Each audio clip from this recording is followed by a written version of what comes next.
Haji Ahmad Dahlan. Namanya pasti sering sekali Anda lihat ya, di papan nama jalan, universitas, atau mungkin rumah sakit di kota Anda. Betul, di mana-mana ada. Tapi pertanyaannya, seberapa dalam sih kita kenal sosok di balik nama besar itu? Nah, itu dia. Nah, untuk Anda, kita sudah siapkan satu sumber utama.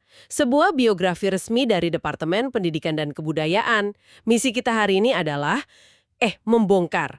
Siapa sesungguhnya KH Ahmad Dahlan? Dengan memahami konteks zamannya ya. Tepat. Kita akan lihat kondisi masyarakatnya, apa yang jadi motor penggeraknya, dan gimana ia membangun warisan raksasa bernama Muhammadiyah. Oke, Kita mulai dari gambaran besarnya dulu. Seperti apa sih kondisi umat Islam di awal abad ke-20 yang membuat seorang pembaharu kayak dia itu begitu diperlukan? Nah, ini pertanyaan kuncinya. Biografi ini melukiskan sebuah gambaran yang cukup suram. Istilah yang dipakai itu kemandekan, stagnasi. Stagnasi. Oke. Praktik keagamaan pada masa itu digambarkan sudah jadi formalisme belaka. Maksudnya gimana tuh, formalisme belaka? Artinya, banyak orang menjalankan ritual-ritual agama, tapi kehilangan esensi. Kehilangan pemahaman mendalam tentang makna di baliknya.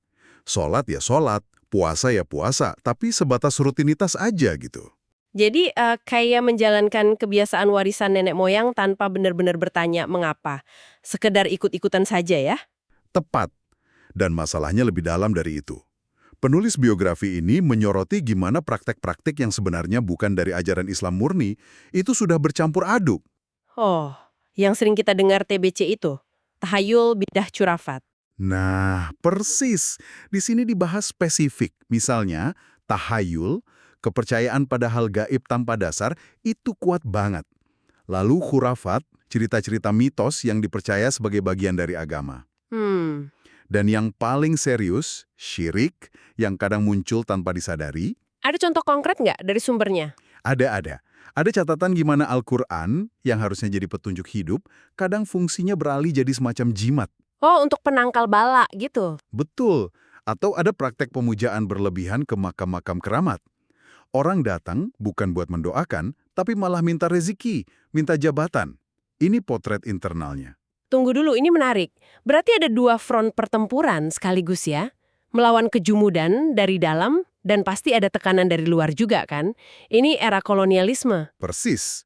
Tekanan dari luar ini sama kuatnya.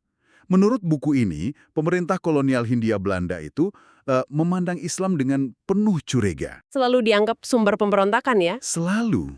Bagi mereka, Islam itu identik dengan pemberontakan. Ingatan mereka kan penuh dengan perang Padri, perang Diponegoro, perang Aceh. Semua digerakkan semangat keislaman. Jadi setiap ada gerakan Islam yang sedikit terorganisir, langsung diawasi ketat.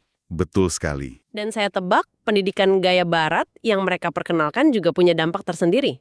Dampak yang sangat dilematis. Di satu sisi, pendidikan barat ini membuka wawasan baru. Tapi di sisi lain, menurut penulisnya, kurikulum itu seringkali menanamkan citra negatif tentang Islam. Oh, Islam dianggap kuno dan terbelakang begitu. Tepat. Islam digambarkan nggak cocok dengan kemajuan zaman. Jadi bisa Anda bayangkan situasinya. Di dalam, umat terjebak formalisme. Dari luar, ditekan kolonial dan dicap terbelakang. Nah, di tengah badai inilah seorang Muhammad Darwish, nama kecil Ahmad Dahlan, tumbuh. Oke, jadi kita punya gambaran masyarakat yang terjepit dari dua arah. Sekarang, mari kita fokus ke sosoknya.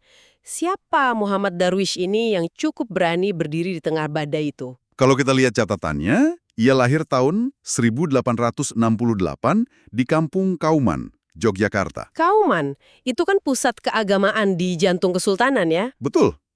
Persis di sebelah barat Masjid Agung. Dan yang menarik, silsilah keluarganya itu bisa ditarik lurus sampai ke Maulana Malik Ibrahim, salah satu wali Songo. Wow, jadi memang dari keluarga ulama terpandang. Darah ulama memang mengalir deras dalam dirinya. Latar belakangnya jelas sangat religius, tapi apa yang jadi titik baliknya? Pasti ada sesuatu yang mengubahnya dari seorang anak kauman biasa jadi reformis radikal. Titik balik itu terjadi saat ia umur 15 tahun.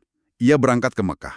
Tapi ini bukan sekedar perjalanan haji biasa. Oh iya. Biografi ini menekankan bahwa ia menetap di sana 5 tahun untuk belajar.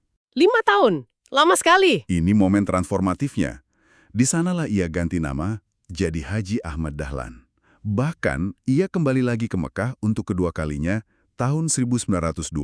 Apa aja yang ia pelajari di sana? Apa cuma ilmu agama tradisional kayak fikih dan tafsir? Awalnya memang itu, tafsir, fikih, hadis, tasawuf. Tapi yang bikin dia beda adalah apa yang ia pelajari di luar kurikulum pesantren tradisional. Oke, Buku ini mencatat, ia juga belajar ilmu falak, astronomi. astronomi. Itu sangat nggak biasa untuk ulama zaman itu. Sangat nggak biasa. Tapi yang paling krusial bukan itu. Lalu apa? Di Mekah, ia terpapar langsung dengan gagasan pembaharuan Islam, tajdid. Ia baca tulisan-tulisan pemikir besar kayak Jamaluddin Al-Afghani, Muhammad Abduh, dan Rashid Ridla. Para intelektual yang sedang bertanya kenapa umat Islam tertinggal kan? Benar. Dan jawaban Muhammad Abduh yang sangat mempengaruhi Dahlan pada dasarnya begini. Umat Islam tertinggal bukan karena ajarannya salah, tapi karena umatnya berhenti pakai akal Berhenti berpikir rasional dan ilmiah. dan terjebak taklid buta. Jadi mereka menyerukan kembali ke Al-Quran dan Sunnah yang murni, sambil membuka pintu ijtihad. Nah, ide inilah yang dibawa pulang oleh Kiai Dahlan ke kauman yang sangat tradisional. Dia membawa api reformasi global ke dalam komunitas yang nyaman dengan status quo. Betul sekali. Nah, membawa pulang ide besar itu satu hal, ya. Tapi menerjemahkannya jadi tindakan nyata, itu hal lain. Gimana ia memulainya? Pasti nggak mudah. Nggak mudah sama sekali. Dan ada satu kisah kunci di buku ini yang jadi contoh sempurna pertempurannya. Upayanya meluruskan arah kiblat. Ah, kisah yang legendaris. Benar, berbekal ilmu falak yang ia pelajari, ia melakukan perhitungan dan menemukan kalau arah kiblat masjid-masjid di Yogyakarta keliru, Termasuk Masjid Agung Kraton. termasuk Masjid Agung. Seharusnya nggak lurus ke barat, tapi agak condong ke utara sekitar 24,5 derajat. Itu mungkin terdengar sepele sekarang, tapi saat itu ini masalah besar. Menantang Masjid Agung Kraton itu kan artinya menantang pusat kekuasaan dan otoritas keagamaan tertinggi. Tepat sekali. Dia nggak cuma berteori. Menurut biografi ini, ia coba diskusi, tapi nggak didengar. Akhirnya, ia nekat. Ia buat garis-garis penanda syaf dari kapur putih di lantai Masjid Agung, Wow, sesuai arah kiblat yang benar. Bisa Anda bayangkan kekacauannya. gimana reaksi para ulama dan pihak keraton? Keras dan cepat. Kanjeng Penghulu, kepala urusan agama keraton, itu murka besar. Garis-garis itu langsung dihapus. Oke. Puncaknya, langgar atau musola pribadi milik Kiai Dahlan di Kauman yang sudah ia bangun dengan arah kiblat yang benar, Ya, diperintahkan untuk dibongkar paksa malam hari oleh orang-orang suruhan penghulu. astaga. Kehilangan musola yang dibangun sendiri dan dimusuhi otoritas tertinggi pasti berat sekali. Apa sumber ini menjelaskan dampak personalnya ke Kiai Dahlan? Sangat berat. Diceritakan peristiwa itu bikin dia begitu terpukul dan terasing, sampai sempat berpikir untuk meninggalkan Yogyakarta selamanya. Sampai segitunya ya? Dia merasa gagal, tapi teman-temannya berhasil meyakinkan dia untuk bertahan. Nah, dari sini kita bisa lihat esensi pemikirannya. Keyakinan agama itu harus didasarkan pada ilmu yang rasional, bukan sekedar tradisi pokoknya dari dulu begini. Dan semangat inilah yang kemudian jadi fondasi gerakannya. Inilah ruh yang melahirkan Muhammadiyah pada 18 November 1912. Buku ini menjelaskan inspirasi utamanya datang dari perenungannya terhadap surat Ali Imran ayat 104. Yang isinya seruan agar ada sekelompok umat yang mengajak pada kebajikan dan mencegah kemungkaran itu ya. Betul. Baginya, seruan ini nggak cukup dijawab dengan dakwah lisan aja, tapi harus dengan sebuah organisasi modern yang terstruktur. Dan ia nggak berhenti di situ. Ia juga masuk ke dunia pendidikan, yang saat itu juga jadi arena pertempuran ideologis. Tepat. Ia mendirikan sekolah yang bagi masyarakat Kauman saat itu aneh banget. Aneh gimana? Sekolah itu mengajarkan ilmu agama, tapi di kelas ada meja, kursi, papan tulis. Muridnya nggak duduk di lantai.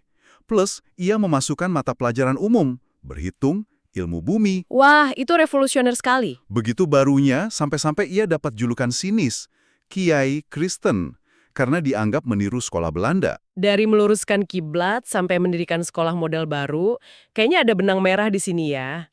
Semuanya tentang mengubah ide jadi aksi nyata. Anda menangkap intinya. Penulis biografi ini berulang kali menyebutnya manusia amaliyah, manusia tindakan. Manusia tindakan. Ada satu lagi kisah yang sangat kuat tentang ini. yaitu tafsir surat Al-Ma'un. Ah, kisah tentang anak yatim dan fakir miskin itu ya? Benar.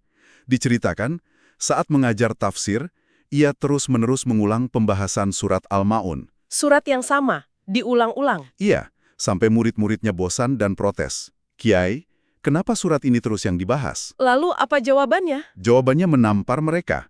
Kiai Dahlan bilang, kalian sudah bosan karena surat ini hanya masuk telinga, tapi belum meresap ke hati, dan menjadi tindakan. Apakah kalian sudah mengamalkannya? Dia nggak berhenti di situ.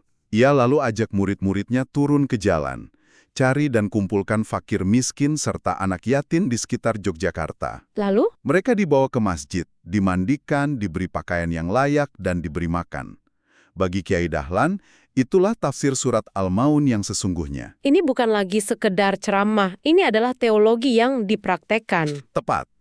Dan dari gerakan inilah lahir bagian penolong kesengsaraan umum atau PKO di dalam Muhammadiyah. Cikal bakal Rumah Sakit dan Panti Asuhan Muhammadiyah. Betul, PKO inilah cikal bakalnya.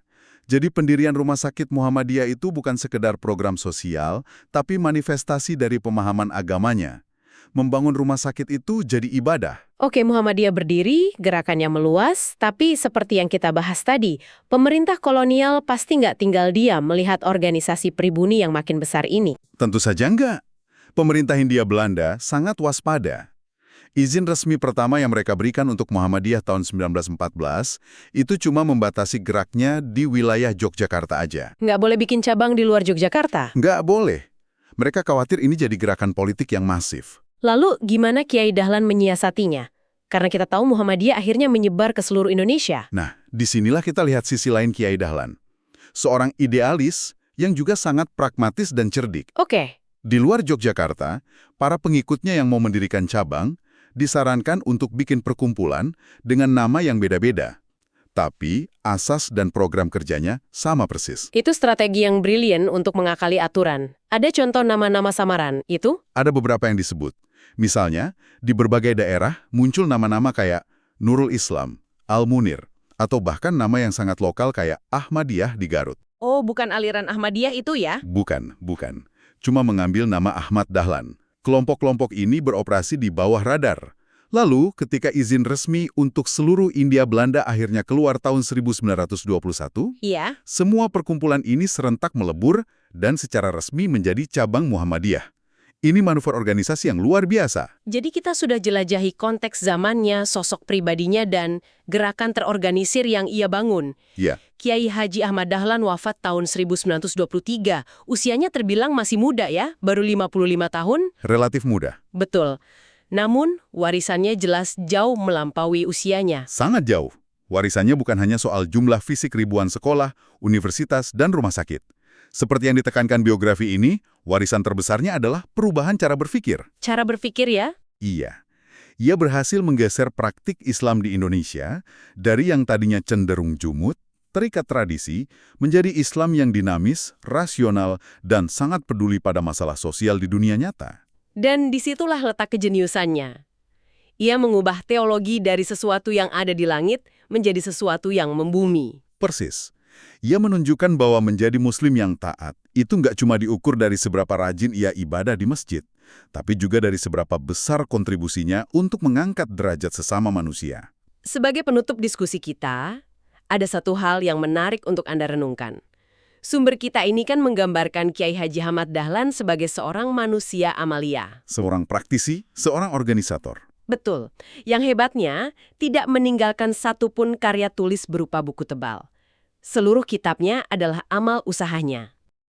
Iya, ia berhasil menggeser praktik Islam di Indonesia dari yang tadinya cenderung jumut, terikat tradisi, menjadi Islam yang dinamis, rasional, dan sangat peduli pada masalah sosial di dunia nyata. Dan disitulah letak kejeniusannya. Ia mengubah teologi dari sesuatu yang ada di langit menjadi sesuatu yang membumi. Persis. Ia menunjukkan bahwa menjadi muslim yang taat itu nggak cuma diukur dari seberapa rajin ia ibadah di masjid, tapi juga dari seberapa besar kontribusinya untuk mengangkat derajat sesama manusia. Sebagai penutup diskusi kita, ada satu hal yang menarik untuk Anda renungkan. Sumber kita ini kan menggambarkan Kiai Haji Ahmad Dahlan sebagai seorang manusia amalia. Seorang praktisi, seorang organisator. Betul. Yang hebatnya, tidak meninggalkan satupun karya tulis berupa buku tebal.